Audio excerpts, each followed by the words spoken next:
आज बहुत दुख के साथ आज मुझे यहाँ खड़ा होना पड़ रहा है और सबके हृदय का दर्द भी मुझे सुनाई दिया।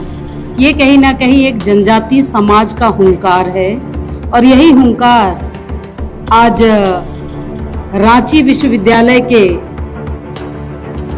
ये आर्यभट्ट सभागार में सुनाई दे रहा है। और इस बीच अपने धर्म अगुआ, समाज अगुआ और कहीं ना कहीं से हम अपने समाज के प्रति जागरूक हैं, संगठन को, समाज को खड़ा करते हैं, समाज को हम जानते हैं, पहचानते हैं, समाज को कानूनन तरीके से समझने का भी प्रयास किए हैं। ऐसे सभी धर्म अगुआ, समाज अगुआ जो यहाँ उपस्थित हैं, ऐसे हमारे आयोग के सभी सम्मानित मंच और समाज के अगुआ के रूप में जिस तरह से राष्ट्रीय अनुसूचित जनजाति आयोग को चड्री सरना समिति, केंद्रीय सरना समिति ने शिकायत दर्ज किए थे सीरम टोली सरना स्थल के बचाव के संबंध में, तब जाकर के आयोग ने संज्ञान ली, सरकार को पत्राचार किए और सभी पत्राचार के बाद आज हमने तय किया था कि समाज के सभी लोगों के साथ बैठेंगे, साथ सरना स्थल का निरीक्षण करेंगे और सरकार के साथ में मीटिंग। ऐसे 3 कार्य योजना आज निर्धारित थे। आज अब सब यहाँ बैठे हैं तो सबसे पहले अपने रांची नगर के मुख्य पाहन आदरणीय जगलाल पाहन जी यहाँ उपस्थित हुए हैं। अपने बीच में पूर्व मंत्री रही आदरणीय गीता श्री उरांव जी, मैं आपका स्वागत अभिनंदन करती हूँ। अपने बीच में पूर्व विधायक आदरणीय गंगोत्री दीदी, आप भी यहाँ उपस्थित, मैं आपका स्वागत अभिनंदन करती हूँ। अपने बीच में मंच के सामने बबलू जी, फूलचंद जी, आरती कुजूर जी, कुंद्रेसी जी, विद्यासागर किरकिट्टा जी, निरंजना जी, नकुल तिर्की जी, अपने बीच में सनी टोप्पो जी, सूरज जी, प्रदीप जी, ऐसे सभी महानुभाव, अंजलि जी सहित खुटी साहिब, सभी लोगों का मैं स्वागत अभिनंदन करती हूँ। सभी लोगों का आज जो अपनी उपस्थिति दर्ज किए हैं सभी समाज अगुआ का मैं स्वागत और अभिनंदन करती हूँ। साथ में सभी मीडिया के बंधुओं का स्वागत करती हूँ। आप जिस तरह से दुखित हैं, मैं भी आयोग में बैठी हूँ और पूरे देश भर में लगभग 705 से ऊपर अभी हमारा जनजाति समूह हो गए हैं, जाति के प्रकार हो गए हैं, उनका एक संरक्षण और सुरक्षण करने के लिए मुझे बैठाया गया है। लगभग 12 करोड़ का आबादी देश भर में आदिवासी समाज का है और कहीं ना कहीं हमारे जो पहचान है रूढ़िवादी परंपरा के साथ में उनको संरक्षण देने के लिए हम सब यहाँ एकत्रित हुए हैं और आयोग को इसी के लिए भी बैठाया गया है।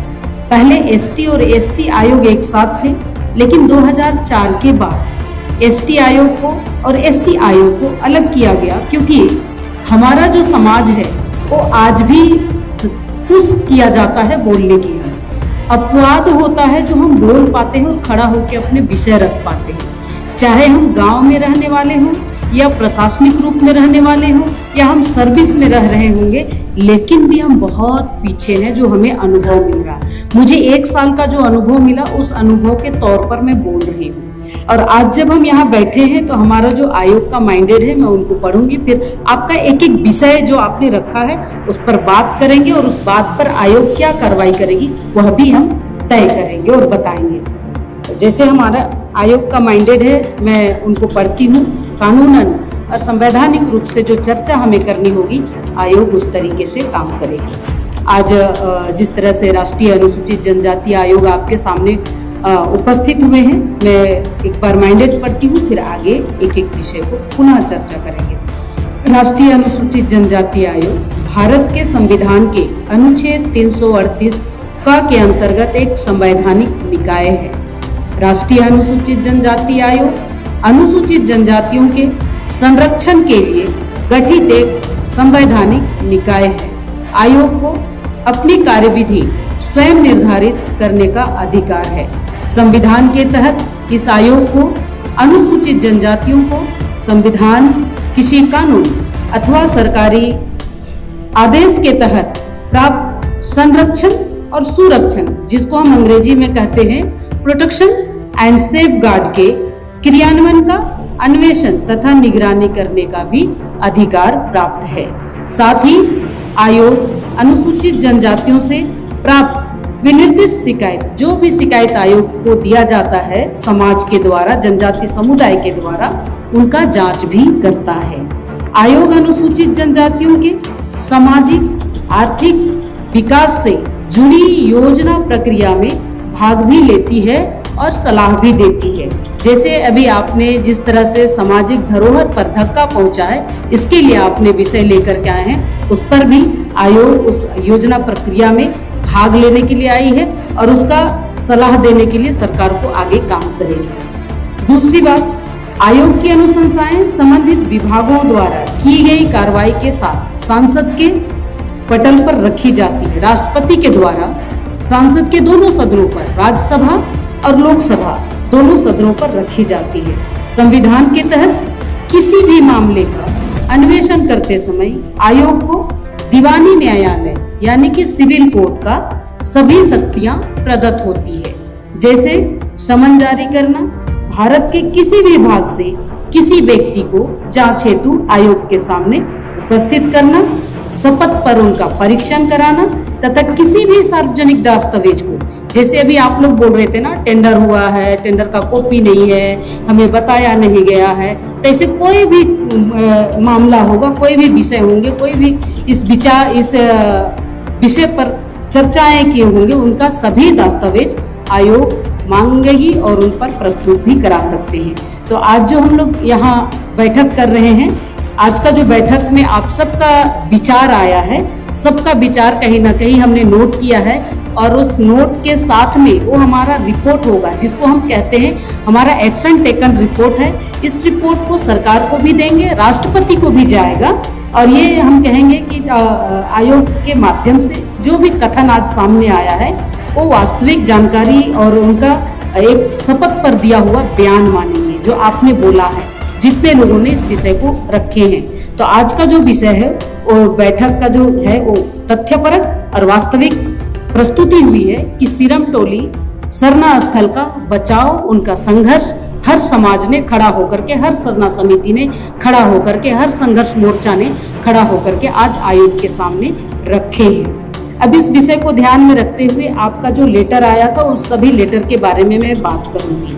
अभी मैं आपको बताना चाहती हूँ कि अभी आज मंगलवार हो गए, कल तक छुट्टी थे, आज खुले हैं और जिस तरह से हम बात करते हैं कि आयोग पूरे इस कार्यक्रम के दरमियान एक विषय सामने आया। सबसे पहले जो विषय सामने आया है कि किस तरह से केंद्रीय सरना स्थल में अटैक हुए, सबके सामने आया, पेपर, सोशल मीडिया में, प्रिंट मीडिया में, इलेक्ट्रॉनिक मीडिया में, सभी मीडिया में, यूट्यूब में, पूरे देश ने देखा, आयोग ने भी देखा, आयोग के पास भी गया। लेकिन जब ये सारा विषय आने के बाद में आयोग ने संज्ञान में भी लिया है और इनको लेते हुए जिस तरह से बचाव प्रक्रिया, ये हमारा जो पूजा स्थल है, आज से नहीं, आज से 150 साल पुराना अगर हम बात करते हैं, जिस विषय को पूर्व मंत्री गीता शिवराव जी ने रखा है, उसको हमने लिखा भी है और अलग अलग तरह से जमीन का नेचर भी बताया है, उस नेचर को भी हम लोग ने नोट किया है और इसको सबको हम लोग ने एक विषय के रूप में रखा है। आपने सभी ने मालूम किया कि जिस तरह से शोभा यात्राएं चलती है, लेकिन मैं एक शब्द कहना चाहती हूँ कि जैसे संत कबीर जी का एक बात सामने आती है और हमें ध्यान आता है कि इस संसार में ऐसे सज्जनों की जरूरत है, इस संसार में ऐसे सज्जनों की जरूरत है, जैसा कि अनाज को साफ करने के लिए सूप से उनको फटक करके कचरा बाहर निकाला जाता है, ऐसे सज्जन जो अर्थपूर्ण और उद्देश्यपूर्ण है, ऐसे सभी आप वो सज्जन हैं जो आज सिरमटोली सरना स्थल को बचाने के लिए आए हैं। ये कहीं न कहीं कबीरदास जी का दोहा को सार्थक करता है।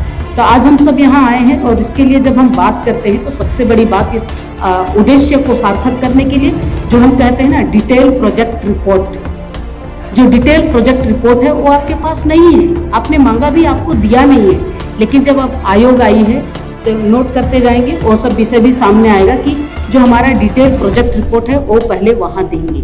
इसमें एक विषय आता है कि जब ये रिपोर्ट बनते समय आपको भी नहीं दिया, हमारे लिए हम एक अनभिज्ञ, एक आदि मानव, एक जनजातीय समुदाय का लोग अपना हक और अधिकार के लिए लड़ रहे हैं, लेकिन इन्होंने जो डिमांड किया, मीडिया के सभी बंधु सुन रहे हैं और मैं यहाँ आयोग के माध्यम से बोल रही हूँ, डिटेल प्रोजेक्ट रिपोर्ट इन्होंने नहीं दिया।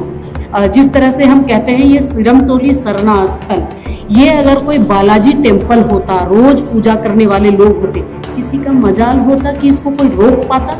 नहीं रोक पाते। हमारा सरना स्थल में सिर्फ हम एक बार पूजा करने के लिए जाते हैं, हमारा समूह आता है और वो हमारा नया साल होता है, सरूल का पूजा, और हमारा साइंटिफिक रीजन होता है कि बारिश होगा, खेती होगा, नहीं होगा, उसका हम अनुमानित प्रमाण करते हैं। वो हमारा एक साइंटिफिक रीजन है, इसको कोई भी शोधार्थी करके नहीं निकाल सकता। ये हमारे पहान का एक और हमारा आदिवासी समाज का विश्वास है, और उसी आस्था के साथ जब हम पूजा करने आते हैं, हम कहते हैं कि धरती और सूरज, आकाश का, सूरज का शादी हो रहा है, इस शब्द का भी हम कहीं कहीं दंत कथा में लेकर के आते हैं, ये विषय सामने आता है। तो इन सबको ध्यान में रखते हुए तो आयोग का काम भी है, हमने माइंडेड पढ़ा, संरक्षण और सुरक्षण की बात की, प्रोटेक्शन एंड सेफ गार्ड की बात की है। तो आज इस विषय को हम लोग यहाँ लेके आए हैं। जिस तरह से आयोग का सांस्कृतिक की और आरक्षण की बात करते हैं, तो आयोग इसके लिए हस्तक्षेप भी करते हैं, रोकते भी हैं, और सरकार को निर्देश भी, आयोग को सरकार को अनुरोध भी करते हैं कि ये जो आदिवासी का हक और अधिकार है उसका हनन होता है, तो आयोग कहीं ना कहीं सरकार को हस्तक्षेप करने के लिए रखती है। इसके लिए हमारे पास कानून भी है, और कानून को ध्यान में रखते हुए जिस कानून के लिए हम बात करते हैं, कि जिसको हम कहते हैं ना कि आपके साथ अगर बात होती, चाहे सरकार का कोई भी व्यक्ति आता, तो उसको हम कहते हैं प्रिंसिपल ऑफ नेचुरल जस्टिस। अगर इस सब की बात अगर हम काम करते हैं तो सामंजस्य बनाते हैं। क्या पूरे सरना समिति कितना है, उनका सूची उनके पास है क्या? उस सरना समिति क्या या अलग अलग समिति सरना स्थल के लोगों का है, उसका उनके पास ठोस रिपोर्ट है क्या? नहीं है।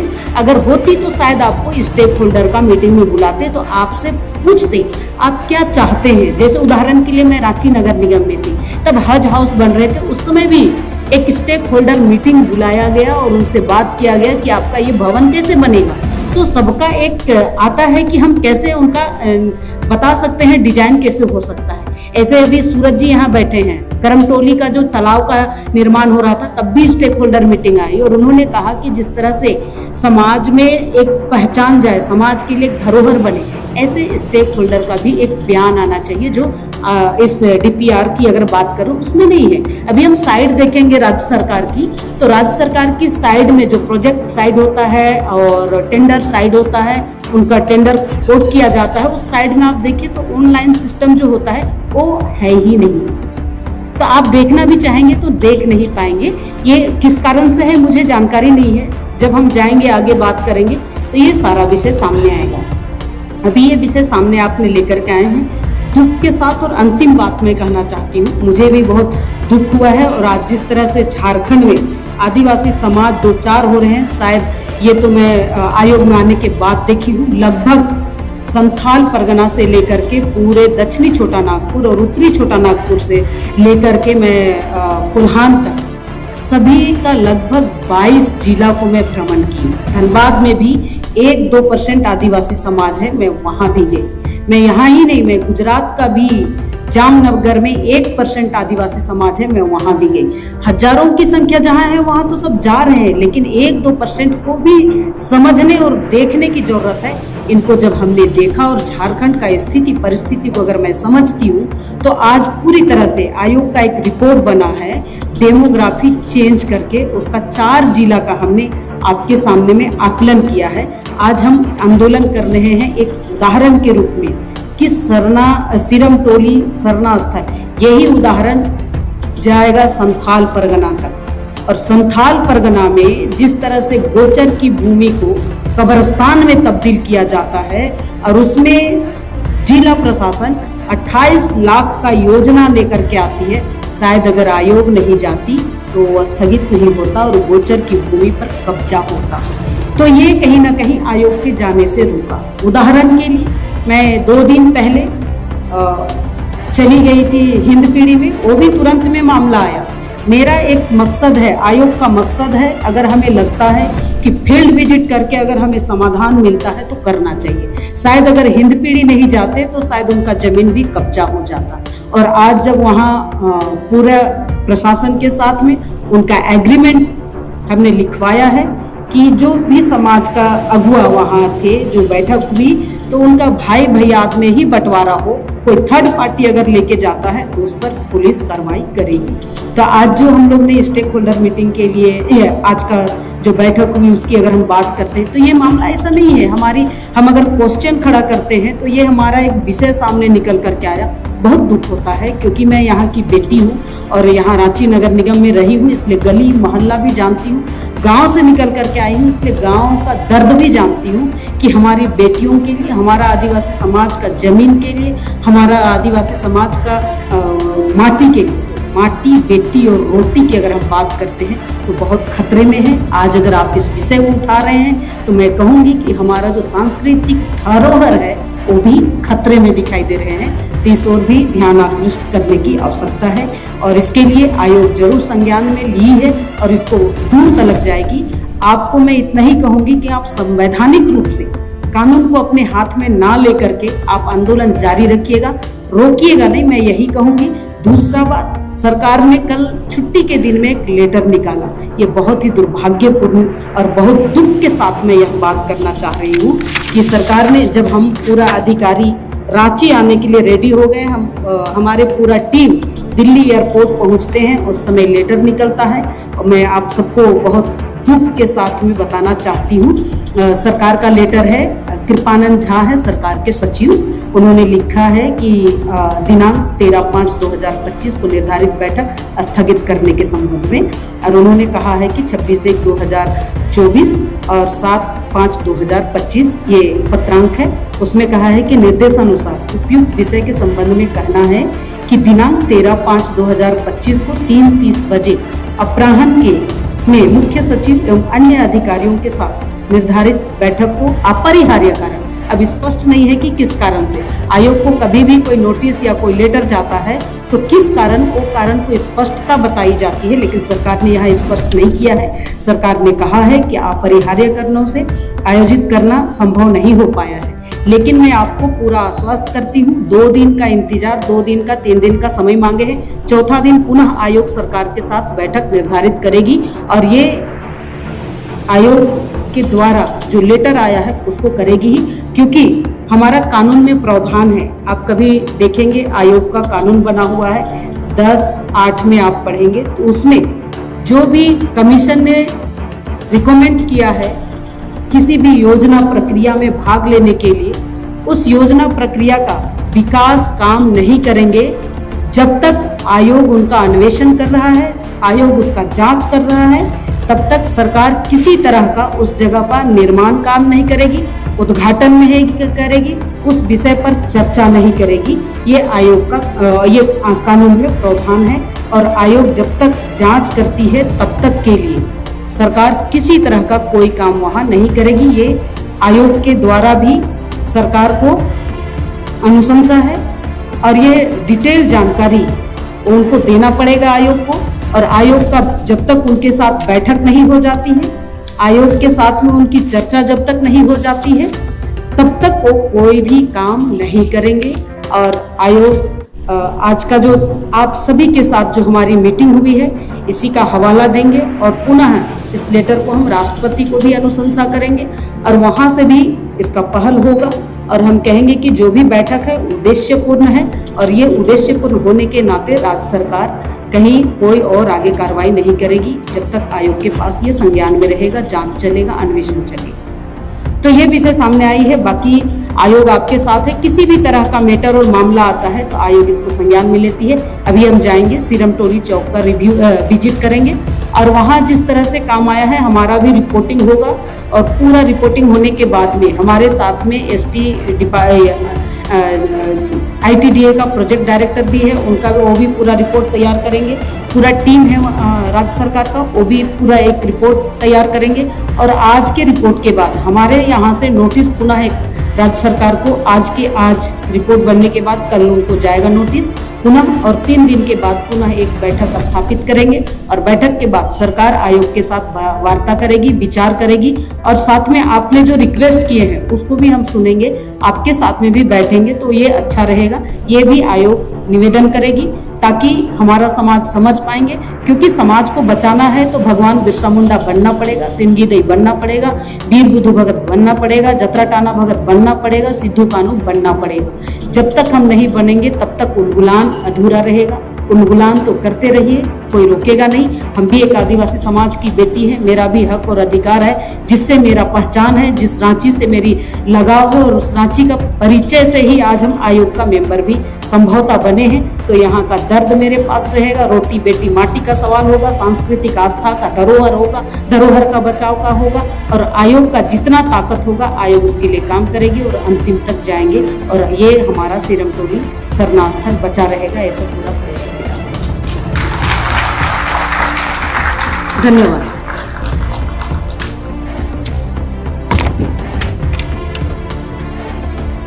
हाँ, और एक बात मैं बताना भूल गई थी, सरकार को हमने बैठक के लिए भी आदेश किया था कि एटीआई में आप बैठक करो, लेकिन मुझे बहुत कुछ कहने का जरूरत नहीं है, उनको समझ में नहीं आ रहा था इतना बड़ा रांची में बैठक का जगह नहीं है।